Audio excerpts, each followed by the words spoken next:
جماعت اسلامی پاکستان کا مہنگائی کے خلاف دھرنا تیسرے روز بھی جاری۔ ذرائع کے مطابق بارش کے باعث دھرنے کے شرکاء کو مشکلات کا سامنا کرنا پڑ رہا ہے، جبکہ بارش کے باعث کارکنان میٹرو اسٹیشن اور قریبی مسجد میں پناہ لینے پر مجبور ہو گئے ہیں۔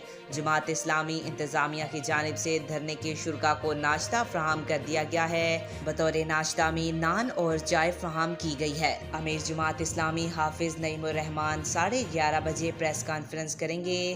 اس کے علاوہ جماعت اسلامی کی آج شام لیاقت باغ پر جلسے کا اعلان کیا گیا ہے۔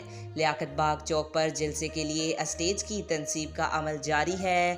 دھرنے کے شرکاء مری روڈ اور لیاقت باغ کے اندر موجود ہیں۔ گزشتہ رات حکومتی مذاکراتی وفد کی جماعت اسلامی کی قیادت سے ملاقات ہوئی تھی اور دونوں کے درمیان مذاکرات جاری رکھنے پر اتفاق ہوا تھا۔